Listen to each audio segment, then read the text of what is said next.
suklian din. Ganun lang naman yung give and take.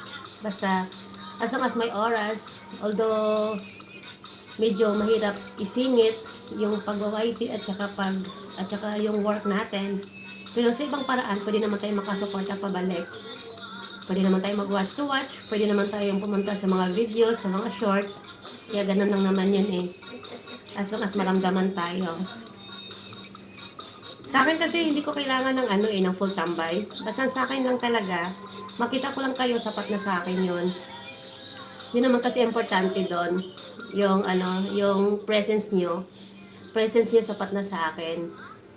Kaya, parang nakakatawa, sarap sa pakiramdam. Makita ko kayo sa LS ko. Kaya, thank you all guys. May kilap shoutout sa lahat ng andyan, sa lahat ng very supportive friends, BFF members, tsaka sa lahat ng mga YT friends. Thank you so much. Kahit silip lang host, malaga na. Oo, BFF Mariam, really, BFF Mariam. Na-appreciate ko talaga ng sobra-sobra, BFF Mariam, yung konting silip. Silip lang sa akin, BFF Mariam, sapat na sa akin. Hindi ko kailangan ng full tambay, kaya nga pag may nag-LS ako, tapos gumising yung taga-Pinas, pinapatulog ko na yan agad.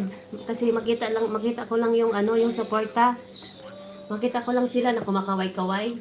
Pinapatulog ko na kasi sapat na sa akin yun. Siyempre, magkaiba naman tayo ng oras. Kaya, gano'n naman talaga yun sa akin eh.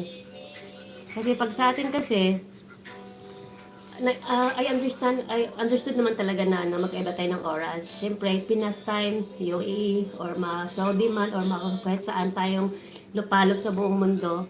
Siyempre, may mga time zone tayo. Which is, naintindihan ko yon.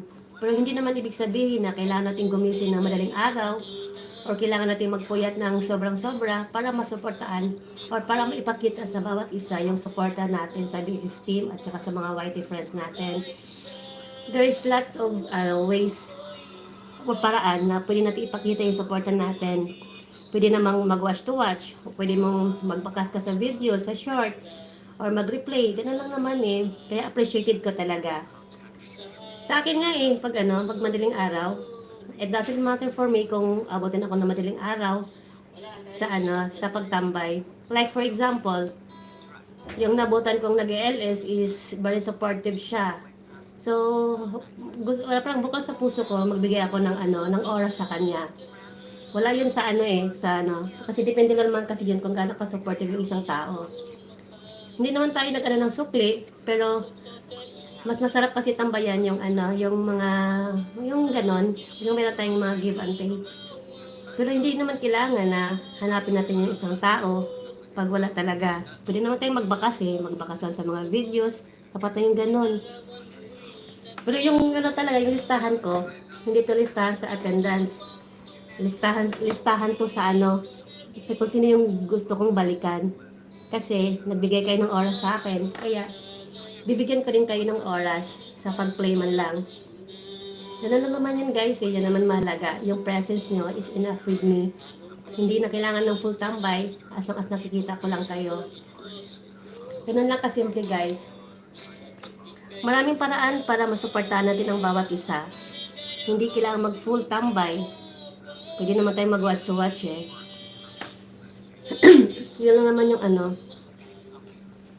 Tapos, kasi naman tayo, masaya, enjoy lang natin ang YT. Wala akong utang din RCR. Ako RCR, mas maluwag sa puso ko pag wala ako makita na papunta sa LS ko. Sapat na sa akin na makita nyo, nag-pop up LS ako. Wow, Emildo naman. Tawa talaga Emildo. Di ba ganun naman yun Emildo eh. Sa akin kasi ganun naman talaga sa akin. Ganun lang. We will just support each other, give and take. Yan naman kasi ang mas importante doon. Baka iba masilip ko. Baby Mariam. Iyak na ako, Baby RCR. Kahit silip lang host, mahalaga na. Kaya tama nga, Baby Mariam. Silip lang, sapat na sa akin yan. Baby Mariam, baka iwan mo na naman ako bukas. Tama ka dyan, host. Di ba ganun naman talaga yun guys eh. Kasi lahat naman tayo nagbibigay ng oras. We don't need full time. Presence nyo is sapat na.